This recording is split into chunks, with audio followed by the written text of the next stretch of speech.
The world of high society and global philanthropic circles often presents a flawless facade of glamour, immense wealth, and a seemingly unshakable commitment to the greater good of humanity. We look at the magnificent galas, the emotional speeches delivered under the flashing lights of international cameras, and the sweeping promises to change the world for the better, believing that those who hold the keys to such vast influence must surely be guided by a profound moral compass. For years, the public has been captivated by the grand narratives of modern duty, personal freedom, and the pursuit of a purposeful life away from the rigid structures of ancient traditions. We have watched prominent figures step into the global arena, casting themselves not merely as inheritors of privilege, but as passionate activists, modern humanitarians, and champions for the disenfranchised. This carefully crafted image is designed to inspire, to build an unbreakable bond of trust with an audience that spans across continents, from the historic streets of London to the sun-drenched valleys of Southern California. If you find yourself deeply intrigued by the intricate mechanics of public perception, the complex realities behind global fame,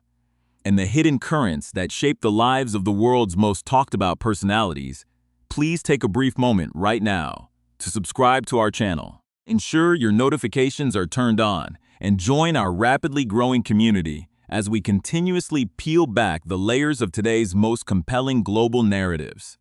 The story we are unfolding today is one of profound contrasts, where the lofty ideals of international charity and high-end lifestyle branding collide head-on with a mounting wave of unsettling questions, intense legal scrutiny, and a growing skepticism from a global public that is no longer easily swayed by dazzling public relations campaigns. It is a narrative that stretches from the deep, complex conservation territories of the African continent to the ultra-exclusive private fundraising events held in the wealthy desert enclaves of Scottsdale, Arizona. As we begin this journey, we find an audience increasingly divided, watching a series of events that seem to challenge the very core of what these prominent figures claim to stand for on the world stage. For a long time, the narrative surrounding those who chose to forge their own paths away from institutional expectations was filled with hope and a sense of modern reinvention, a belief that true advocacy could be practiced more effectively without the constraints of traditional protocols. Yet, as the months and years have rolled on, a distinct pattern of contradiction has started to emerge, causing even the most dedicated observers to pause and re-examine the true substance behind the grand declarations of environmentalism, human rights protection, and ethical living. The tension between public pronouncements and private actions has become impossible to ignore, creating an atmospheric sense of anticipation as the world waits to see how these deep contradictions will ultimately resolve themselves. We see a landscape where initiatives launched with immense media fanfare, intended to revolutionize how humanity approaches its carbon footprint or protects endangered ecosystems, are increasingly overshadowed by the stark realities of personal choices that seem to completely diverge from those very goals. This growing disconnect creates a powerful undercurrent of doubt, transforming what was once a story of celebrated independence into a complex study of reputational vulnerability and systemic pressure. The atmosphere is thick with unanswered questions, as independent investigations quietly move forward behind closed doors, uncovering facts that stand in sharp, painful contrast to the poetic language used in humanitarian speeches. It is within this highly charged environment that we begin to see the true scale of the challenges facing those who have staked their entire personal identities and commercial ventures on the concept of global righteousness. The viewer is left to wonder how long a public image can withstand a steady accumulation of critical reports, legal documents, and vocal protests from grassroots organizations who feel their realities are being entirely ignored by elite activists. The intrigue deepens as we observe the contrast between the quiet, enduring suffering of communities on the ground and the lavish, high-dollar fundraising events where entry is reserved exclusively for the ultra-wealthy. This fundamental disconnect lies at the heart of our exploration, raising deep and necessary questions about the true efficacy and underlying motivations of modern, celebrity-driven philanthropy. As we move closer to the specific cases that have sent shockwaves through the international community, the sense of a looming reckoning becomes more palpable, suggesting that the era of accepting high-profile advocacy at face value may be drawing to a definitive close, replaced by a demanding public insistence on absolute transparency and genuine accountability. The unsettling reality of this deep divide comes into sharp focus when we look closely at the troubling situation surrounding African parks, a prominent conservation charity with which Prince Harry has long been deeply associated. This organization, which manages vast conservation areas across Africa, finds itself at the dark center of persistent harrowing allegations involving systemic violence, rape, and severe physical abuse committed by its armed rangers against indigenous populations. These are not vague or minor infractions, but serious documented accusations of human rights violations that strike at the very heart of the charity's humanitarian claims. Despite these growing horrors, which first began to emerge into clear public view through independent investigations around 2025, Prince Harry has faced a mountain of intense global criticism for refusing to step down or sever his close institutional ties. Instead of distancing himself from an executive leadership that oversaw these alleged atrocities, he recently chose to attend an incredibly exclusive, high-dollar fundraising event known as Conservation at Scale in the affluent desert community of Scottsdale, Arizona. This choice has sparked intense outrage among human rights advocates and indigenous groups who argue that his continued presence lends an unearned veneer of royal credibility and moral protection to an organization that desperately lacks true transparency. Critics argue that by maintaining his high-profile position, he actively helps African parks shield itself from the accountability required to force real, systemic change in how its rangers treat vulnerable local populations. The frustration is further amplified by the charity's flat refusal to release the full details of its internal investigations, admitting to generalized wrongdoing in carefully managed public relations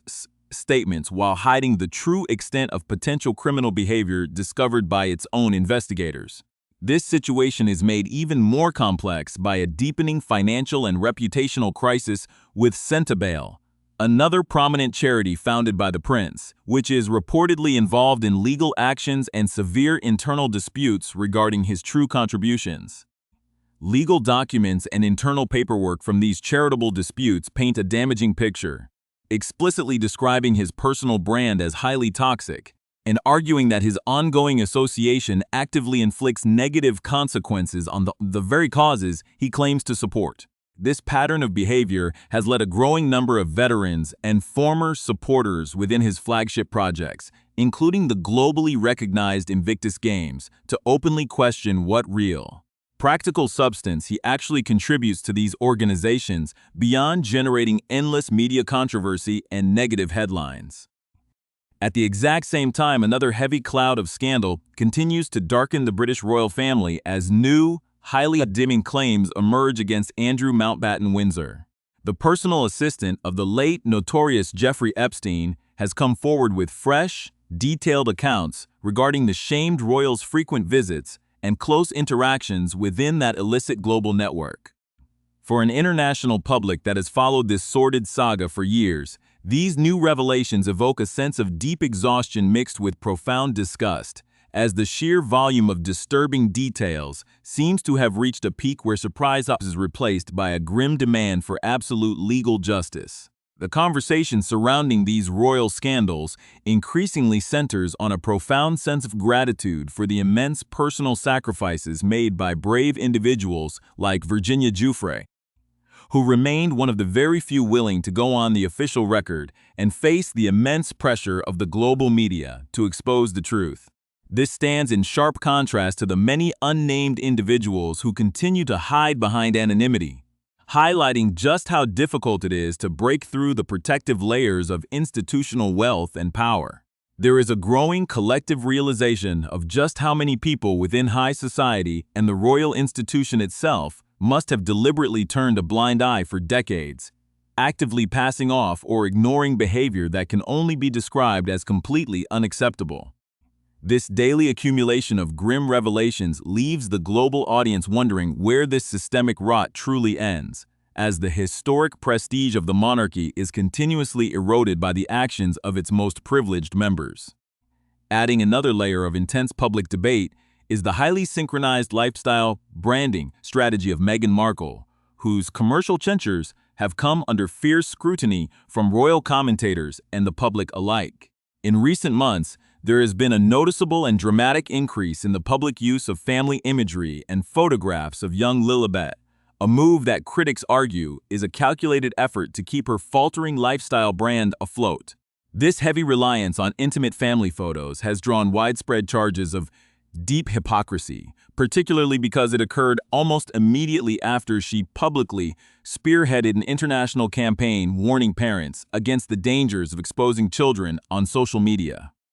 The blatant contradiction of preaching digital safety and privacy for children on one day, while using her own children's images to market commercial products and maintain personal relevance the next, has alienated large segments of the public. This commercial strategy is increasingly viewed as an unsettling attempt to sell a curated lifestyle brand through the exploitation of family dynamics, a practice that many observers find deeply distasteful and entirely disconnected from the noble principles of digital well-being that she claims to champion on global stages. The pattern of saying one thing while doing the exact opposite seems to define the public output of both individuals, creating a profound sense of disillusionment among those who once believed in their message of progressive change. This disconnect is not merely a matter of bad public relations. It represents a fundamental structural flaw in their entire approach to global activism in business, where the desire for massive financial return and personal validation consistently overrides the very ethical standards they demand from everyone else in modern society. This persistent gap between public preaching and private behavior becomes even more evident when we look at the broader history of their environmental and corporate ventures, which have long been a subject of intense public debate. A prime example is Travelist, an initiative launched by Prince Harry with immense global fanfare, designed to encourage ordinary travelers to minimize their carbon footprint and adopt sustainable travel habits. Yet, the credibility of this entire project has been severely undermined by his own frequent and unrepentant use of private jets for routine travel, a stark contradiction that critics argue exposes a deep-seated elitism. This recurring pattern has led an increasingly skeptical global audience to view them not as genuine humanitarians, but as highly transactional, pay-for-play activists who are quick to jump on any trending corporate or social bandwagon that promises significant financial reward or positive media coverage. It has now been a full decade since their relationship first captured the world's attention, and yet, after 10 years of high-profile speeches, multi-million-dollar entertainment deals, and endless public relations campaigns, the public is left completely in the dark regarding their core morals and foundational values. When the layers of polished branding are stripped away, it becomes difficult to discern what they truly stand for, leading many to conclude that their primary loyalty lies entirely with their own personal advancement, commercial wealth, and global image. This growing sentiment is shared by observers around the world, who increasingly feel that the initial promises of modern, progressive advocacy have been entirely replaced by a cynical, self-serving business model. To fully understand how these contemporary controversies have reached such a critical tipping point, it is necessary to examine the background and personal histories of the individuals involved, whose lives have been shaped by an extraordinary combination of inherited privilege and relentless global media exposure.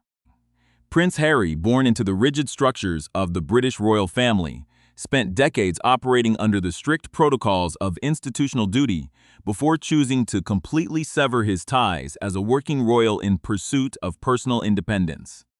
His early life was marked by profound personal tragedy and the suffocating pressure of constant public scrutiny, factors that undoubtedly shaped his deep-seated resentment toward traditional institutions and the media. However, his transition into an independent, global humanitarian has been plagued by a series of missteps and an apparent inability to grasp the practical realities of the causes he champions.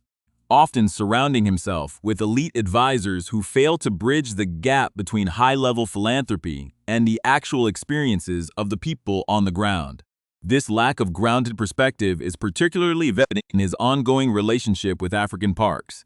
where his refusal to take a decisive stand against documented human rights abuses has severely damaged his standing among genuine conservationists and human rights advocates worldwide. His counterpart, Meghan Markle, brought a completely different set of experiences to the global stage, having navigated the highly competitive and media-driven world of American entertainment before her entry into the royal family.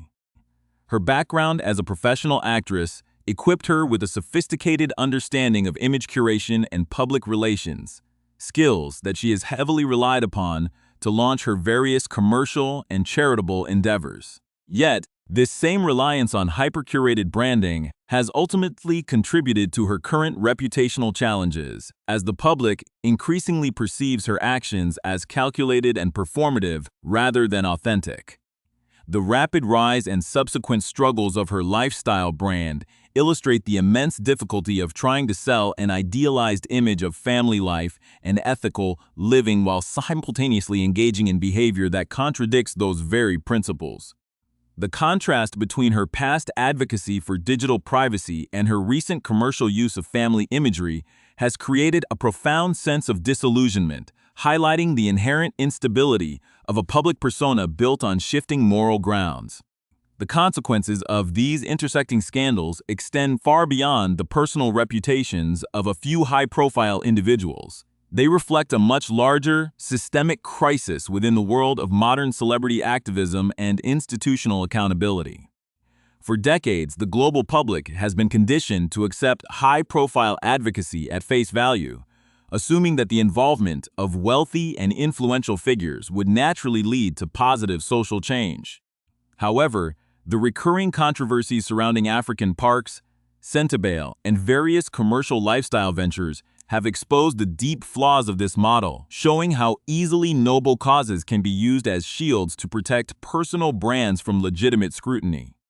This realization has fueled a broader demand for absolute transparency, forcing international charities and corporate partners to reevaluate their relationships with celebrity ambassadors, whose presence may bring more liability than benefit. The era of passive deference to elite advocates is rapidly coming to an end, replaced by a much harsher, more demanding standard of public accountability that prioritizes verifiable actions and ethical consistency over eloquent speeches and glamorous photo opportunities.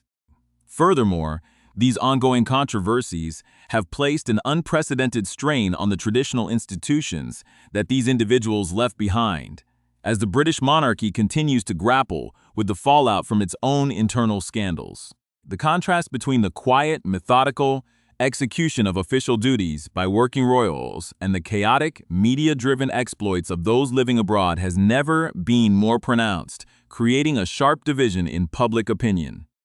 While some continue to view the self-exiled couple as victims of an outdated and unforgiving system, a rapidly growing majority sees them as privileged individuals who have failed to deliver on their grand promises of a more meaningful, service-oriented life. The long-term impact of this reputational decline remains to be fully seen, but it is already clear that the public's patience with institutional hypocrisy has been completely exhausted. As the world watches these complex legal, ethical, and commercial dramas unfold across multiple continents,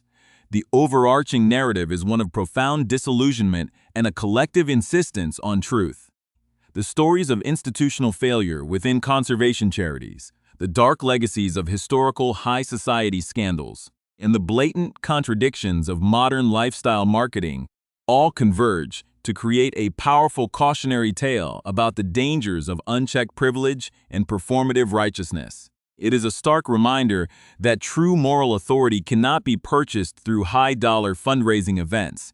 manufactured through public relations campaigns, or inherited through ancestral bloodlines. It must be consistently earned through transparent actions, genuine personal sacrifice, and an unwavering commitment to the very values one claims to champion on the global stage.